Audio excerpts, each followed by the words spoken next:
వెంకటేశాయ.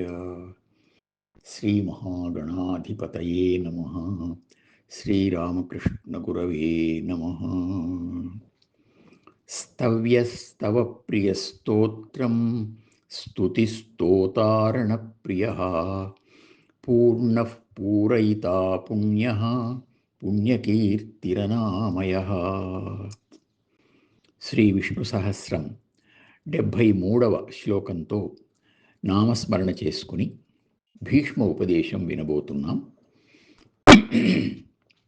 అందరికీ ఉపాస్య దైవం శ్రీమన్నారాయణుడే అని ప్రకటిస్తూ భీష్ముడు ప్రారంభించిన ఘట్టాన్ని నారాయణీయం అని అంటారు.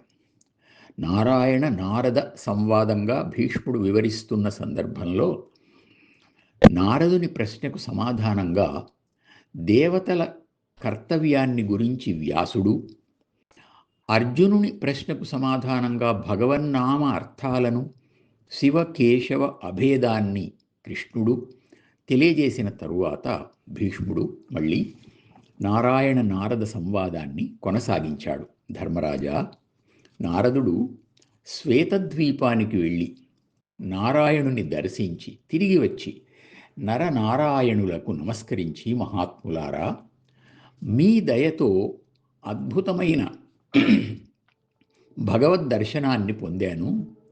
ఆయన మీలో కనిపిస్తున్నాడు, అక్కడ ఆయనలో మిమ్ములను దర్శించాను అని అక్కడ తాను చూచిన ఏకాంతిక భక్తులను గురించి, సూర్యచంద్రుల స్పర్శ కానీ వాయుస్పర్శ కానీ లేని ఆ లోకాన్ని గురించి, స్వామి అనుగ్రహించి చెప్పిన తన దివ్య అవతారాలను గురించి వివరించి, మీరు ఆ స్వామి అవతార స్వరూపులే గనుక ఇక్కడే ఉండడానికి నన్ను అనుమతించండి అని ప్రార్థించాడు.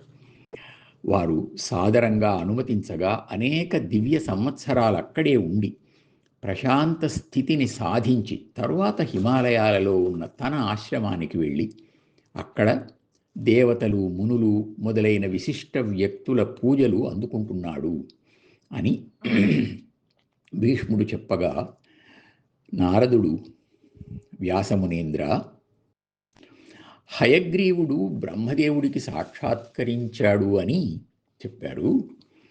ఆ పురుషోత్తముడు ఆ సమయంలో ఎందుకు ఆ మూర్తిని ధరించాడు తెలియజేస్తారా అన్నాడు. వ్యాసుడు చెప్పసాగాడు, నారద, ప్రళయకాలంలో విష్ణువు యోగ నిద్రలో ఉండి తరువాత మేల్కొని సృష్టి చెయ్యాలి అని సంకల్పించగా అహంకారం ఆయన నాభి కమలం నుండి బ్రహ్మ అనే పేరుతో ఆవిర్భవించింది. ఆ బ్రహ్మ మొట్టమొదట 4 వేదాలను సృష్టించాడు. ఆ సమయంలోనే శ్రీ మహావిష్ణువు నుండి త్రిగుణాలు వచ్చాయి. ముందు సత్వగుణం రాగా బ్రహ్మ ఆ గుణంలో ఉన్నాడు.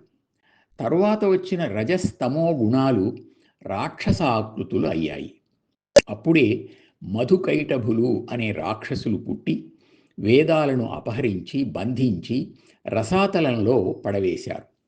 దానితో కలతపడిన బ్రహ్మ, నాకు వేదాలే వెలుగు, శక్తి, గమనం, అవి లేకపోతే సృష్టి ఎలా చేయగలను అని వితర్కించుకొని ఆలోచించుకొని శ్రీ మహావిష్ణువును స్మరించాడు. అనేక విధాల స్తుతించాడు. ఆయన అప్పుడు ధరించిన రూపమే హయగ్రీవ రూపం. ఆ రూపంతో పాతాళానికి వెళ్ళి అక్కడ ఓంకార రూపమైన ప్రణవనాదాన్ని ఉచ్చైస్వరంతో దిక్కులు పిక్కటిల్లేటట్లు ప్రతిధ్వనింపజేశాడు. రాక్షసులు ఆ నాదం వస్తున్న దిశగా పాతాళానికి వెళ్ళగా విష్ణువు మరొక మార్గంలో రసాతలానికి చేరుకొని వేద బంధాలను తొలగించి తెచ్చి తిరిగి బ్రహ్మకు అందజేశాడు. తాను యథాపూర్వంగా శేషశయ్య మీద ఉన్నాడు.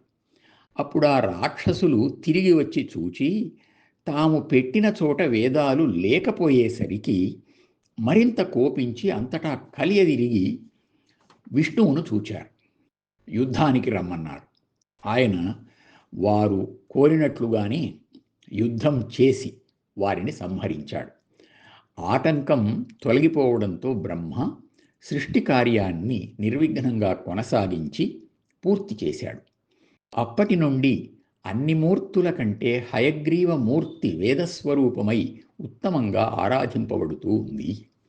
బ్రహ్మకు కూడా ఎక్కువ ఇష్టమైన రూపం గనుక ఏకాంతంగా ఉన్నప్పుడు ఆయనకు హయగ్రీవుడుగానే శ్రీ మహావిష్ణువు దర్శనమిస్తూ ఉంటాడు అని వ్యాసుడు వివరించగా అర్జునుడు ఆసక్తితో, మహాత్మా, ఏకాంతిక భక్తులు సర్వోత్తములు అని అన్నారు కదా, ఆ ఏకాంతికత్వం ఎటువంటిది వివరిస్తారా అన్నాడు. వ్యాసుడు చెప్పసాగాడు. అర్జున, ఇది నారాయణుడే స్వయంగా చెప్పిన ధర్మం. మొట్టమొదట కర్మనిష్ట కలిగిన బ్రహ్మదేవునికే ఇది ప్రసాదించబడింది. ఆయన దక్షునికి చెప్పగా క్రమంగా అది సూర్యునికి, మనువుకు, ఇక్ష్వాకునికి, అనంతరం యోగ్యులైన సజ్జనులకు అందజేయబడుతూ వచ్చింది. నారాయణుడు స్వయంగా చెప్పగా విన్న నారదాదుల నుండి కూడా శిష్య పరంపరగా ఇది ప్రపంచవ్యాప్తమైంది. ఇది దుర్మార్గులకు అందని అగాధమైన ధర్మస్వరూపం. దానికి మూలం అహింస. దానితోనే శ్రీ మహావిష్ణువు సంతోషిస్తాడు. ఆయన క్షేత్రజ్ఞుడు. ఆయన క్షేత్రజ్ఞుడు ఇద్దరూ ఒక్కటే అని తెలుసుకోవాలి. ఆయనే ఒక్కడైతే వాసుదేవుడు, ఇద్దరైతే వాసుదేవ సంకర్షణులు, ప్రద్యుమ్నునితో కలిస్తే ముగ్గురు, అనిరుద్ధునితో కలిస్తే నలుగురు, ఇలా 4 స్థానాలలో తానొక్కడే కనిపిస్తూ ఉంటాడు. ఇది చతుర్వ్యూహతత్వం. ఇంద్రియాలకు అందకుండా ఏకాంతిక భక్తికి మాత్రమే ఆయన దర్శనమిస్తాడు. అంతటి భక్తి కుదరాలి అంటే తపస్సు, శమదమాలు కావాలి. ఇవి ఉన్నవారికి ఏకాంతిక ధర్మం కరతలామలకమే, అరచేతిలో ఉసిరిక కాయను చూచినంత సులభం. విష్ణువు సత్వగుణ ప్రధానుడు గనుక ఆ గుణంలో సాధన చేసేవారికి సులభంగా లభిస్తాడు. రజస్తమో గుణాలతో ఉండేవారు ప్రవృత్తి మార్గానికే లాగబడుతూ ఉంటారు. అందుకే వారికి ఆయన దూరమవుతాడు. ఏకాంతిక జనములు శుశ్లోకుండగు హరిమనంబులో నుండుదురు, ఆలోకింప వారికి అతనికి ఏకత్వము గలదు, తెల్లము ఇది వేదములన్. ఏకాంత భక్తులు విష్ణువు యొక్క మనస్సులో ఉంటారు. పరిశీలించి చూస్తే వారికి విష్ణువుకు ఏకత్వమే, ఇద్దరూ ఒక్కటే. ఇది వేదాలు బోధించే పరమసత్యం అని వ్యాసుల వారు బోధించగా అర్జునునితో పాటు అందరూ కృతజ్ఞతాపూర్వకంగా ఆ మహాత్మునికి నమస్కరించారు. ఓం నమో వెంకటేశాయ.